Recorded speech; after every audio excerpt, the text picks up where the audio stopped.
बैठ जाते हैं, पीछे दिक्कत होता है, चालू करके बैठ जाते।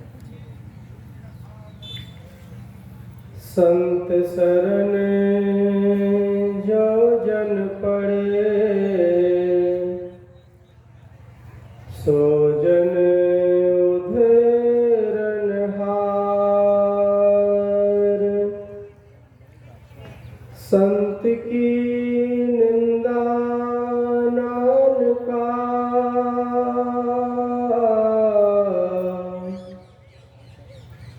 बहुरी बहुरी अवतार। सत्य पुरुष जिन जानिया, सतगुरु तिसका नाम।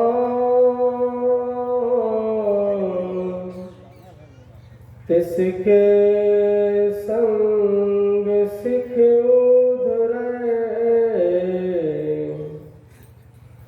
नानक हरि गुण गान।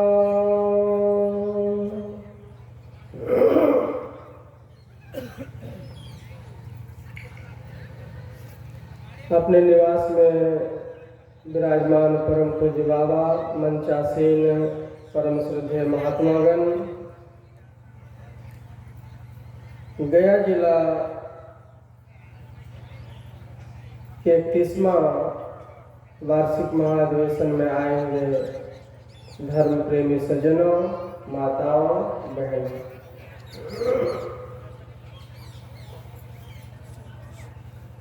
अभी हम लोगों ने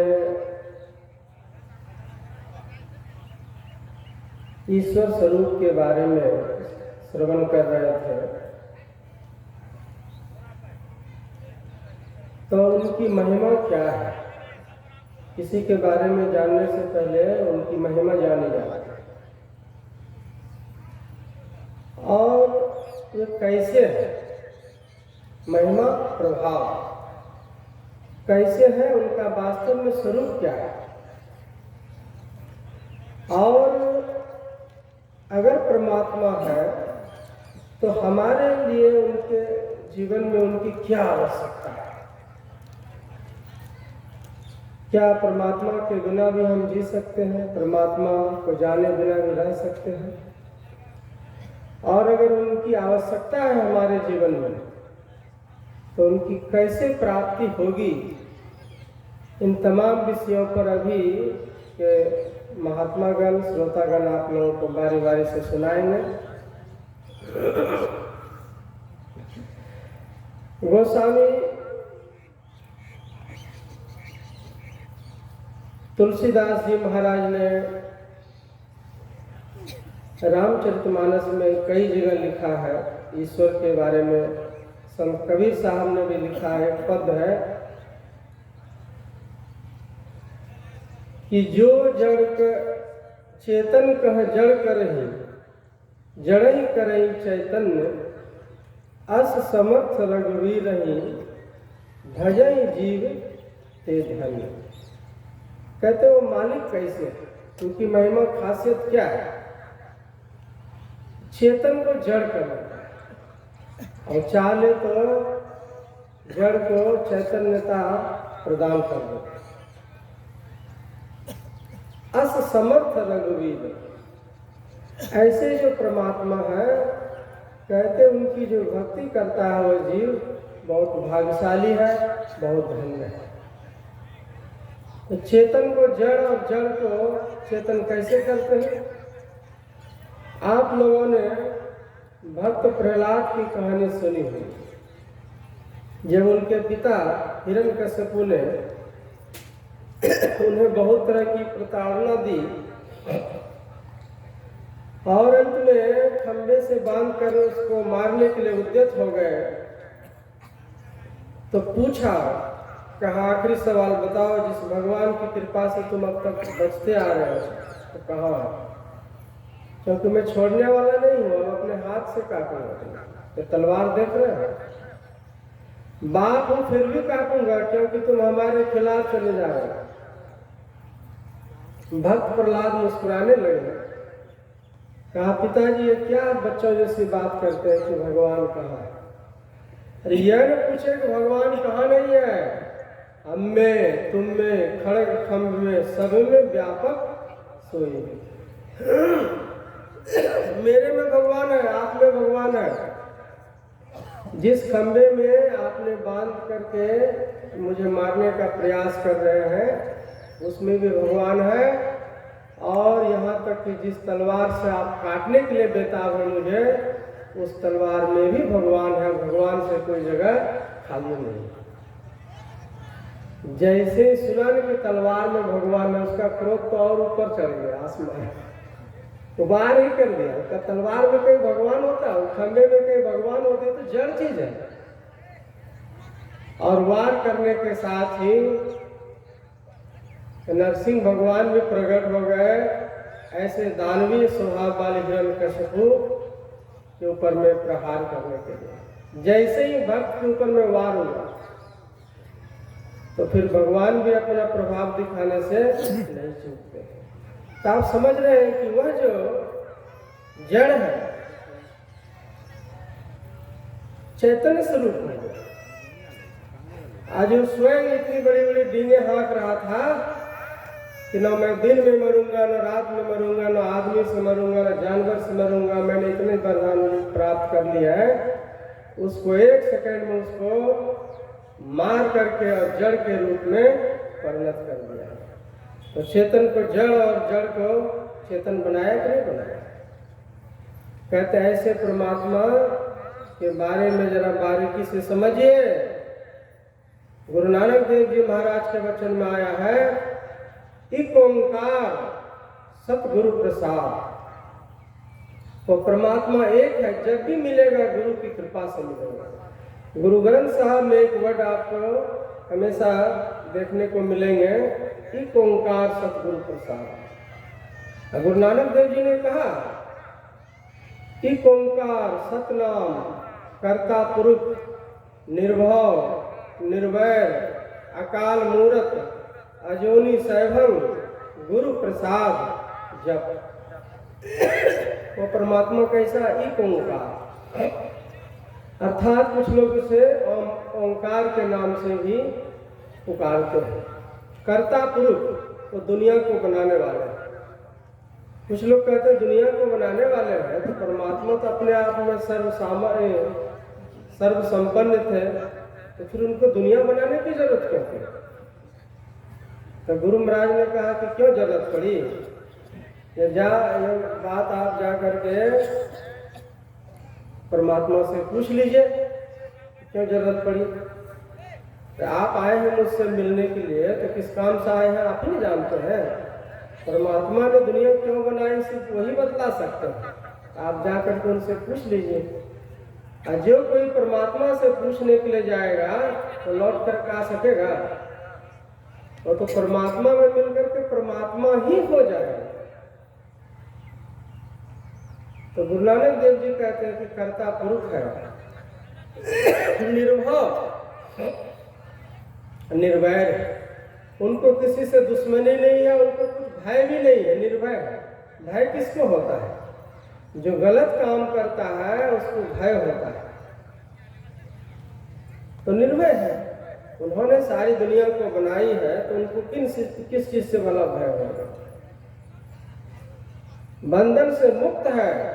इसीलिए तो कहा गया है कि बंधे को बंधा मिले छूटे कौन उपाय, कर सेवा निर्बंध की पल में ले छोड़े।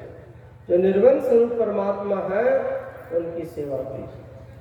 तो निर्भय निर्वैर, उनको किसी से दुश्मनी भी नहीं है।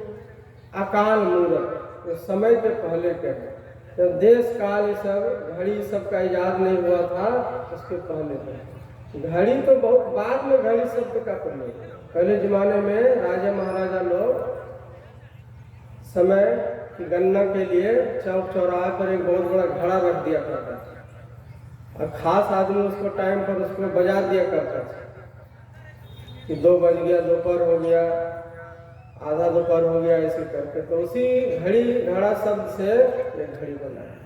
कहते जब दुनिया ही नहीं थी तो देश काल के परे के परमात्मा, अकाल मूरत अजोनी से वह परमात्मा के गर्भ में नहीं आता।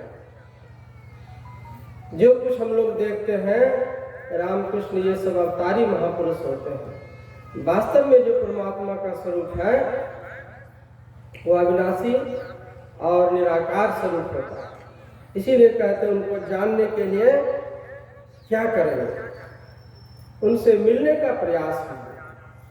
पढ़े भटकते हैं लाखों दाने करोड़ों सयाने, जो कोई देखा सोई यार आखिर खुदा की बात खुदाएगा। इधर सिर्फ वक्तव्य है, अगर गुरु से युक्ति लेकर के हम साधना करने के लिए तैयार हो जाते हैं तो उनका जो रहस्य है वो आपके अंदर में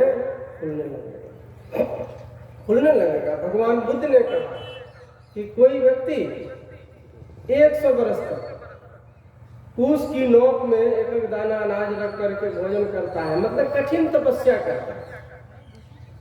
और कोई आदमी सच्चे गुरु से युक्ति लेकर के अंतर्मुखी साधना करता है और वह एक दिन के लिए करता है, तो 100 वर्ष के जीने वाले से उस 1 वर्ष के जीने वाले का जीवन सार्थक होता है, सार्थक होता है। इसीलिए कहते हैं कि यह जो भगवान बुद्ध की नगरी है, आप जान रहे हैं गया जिला, और यहीं पर आत्मज्ञान हुआ।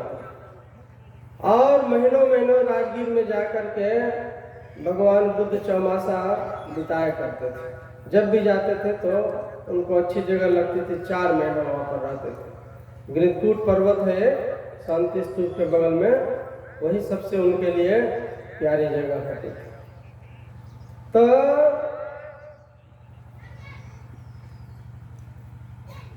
एक बार भगवान बुद्ध के जीवन का जिक्र है कि कोई उनका भिक्षु कहीं जाता है भोजन करने के लिए, तो कुछ ज्ञान सुना करके आता, उपदेश। और सब मत के जो साधु होते थे तो भोजन करके सीधे चल देते थे। तो गृहपति का कहना होता था कि भगवान के शिष्य आते हैं, कुछ प्रवचन सुनाते हैं। तो कहते नहीं, हम लोग मौनी आदमी, मुनि आदमी हैं, जो मौन रहते हैं, हम लोग कुछ बोलते नहीं, इसीलिए क्या प्रवचन सुनाएंगे, भोजन होगी तो बात खत्म होगी। तो भगवान से पूछा गया, कहा कि आपके भिक्षु तो उपदेश देते हैं और सब तो ऐसे खा पी के चल देते हैं। तो भगवान हंसने लगे, कहा देखो कुछ आदमी को ज्ञान नहीं होता है कुछ सुनाने के लिए, इसलिए वो मौनी होने का ढोंग करता है, हम मौनी हैं। और कुछ लोगों को अधूरा ज्ञान होता है तो सोचता है कि पकड़े चले जाएंगे, बेइज्जती हो जाएगी, तो वो भी कहता है कि हम मौनी है, हम कुछ नहीं बोलते। अब कुछ आदमी को जलन का भाव होता है, सोचता है ज्यादा सिखा देंगे तो हमसे ज्यादा तेज गुरु लोग बन जाए, कल हम ही को लोग पूछने लगे, इसलिए कहते हैं कि हम मौनी है, कुछ नहीं बोलते। असली मौनी मुनि कौन है?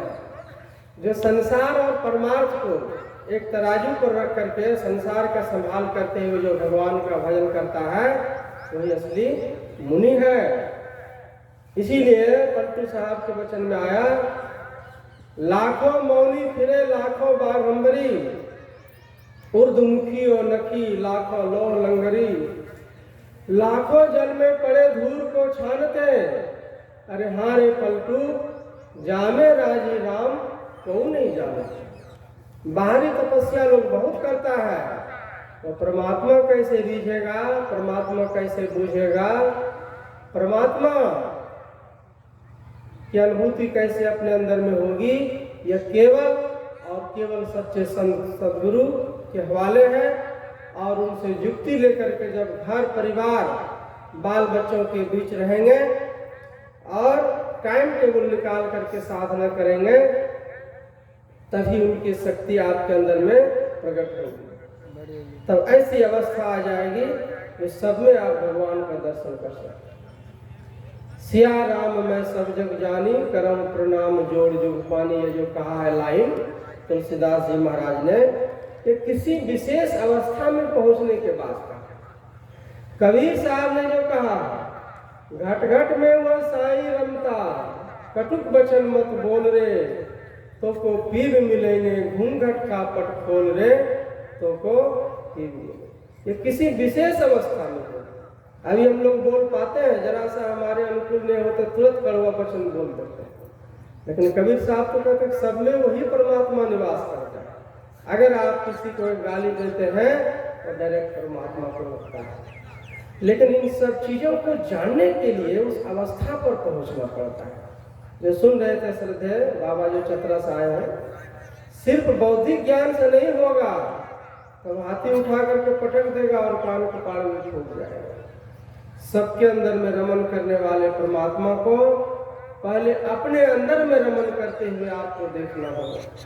इसके लिए हम लोग बारी बारी से सुनेंगे कि जीवन में अगर परमात्मा की आवश्यकता है, आवश्यकता क्यों है? उपकार बहुत ज्यादा है हमारे ऊपर में, हम सबके ऊपर में। आप रास्ते से चले जा रहे हैं, एगो 10 रुपये का रुमाल गिर जाता है और वो भी कोई सही सलामत उठा कर दे देता है, तो क्या करते हैं? तो भाई शुक्रिया, थैंक यू, तुमने हमारी वस्तु वापस कर दी। जिस परमात्मा ने इतना बड़ा जीवन दिया, जीवन से जुड़ा हुआ सब कुछ है, याद रखिएगा। जीवन है तो परिवार है, कारोबार है, नाती है, रिश्तेदार है, नौकरी है, पेंशन है, सब कुछ है। जीवन कब तक है, बात आप जानते हैं? अगर जीवन ही आपके हाथ में नहीं तो आपके हाथ में क्या है? जीवन चलाने वाला तो कोई और है। आप रास्ते से चले जा रहे हैं, वहीं से बटन दाब दिए, जहाँ खड़े तो वहीं खड़े दिल, कुछ नहीं होगा तो कहेगा ना कि आदमी को हार्ट अटैक हो गया, गिर गया चलते चलते। जीवन से बड़ा कुछ नहीं है। जीवन जब हाथ से खोने लगता है तो लोगों को लगता है कि 10 बीघा जमीन बेच करके भी वापस ले आ, और वह जीवन तो आपको मुफ्त में परमात्मा दे रहे हैं। क्या उनके लिए हम 2 घंटा समय निकाल करके सुबह शाम भक्ति नहीं करें? यही आवश्यकता है उनकी, जीवन में आवश्यकता है। और कैसे प्राप्त करेंगे, यह सब बात आप लोग बारी बारी से, और सब सीटिंग में जो विशेष तरह से पाठ होगा, जैसे योग पर गुरु भक्ति, तो आवश्यकता के बाद प्राप्ति का साधन वो भी क्लियर करेंगे सभी साधु महात्मागण। तो हम लोग शांति का दान दें और इत्मीनान से सुने। मैं अपनी वाणी को यहीं पर विराम देता हूँ। बोलिए श्री सद्गुरु महाराज की जय। आपकी आवाज आपकी जागृति का प्रमाण है। यही प्रमाण में इसलिए बार बार जगाने के लिए जय घोष करते हैं।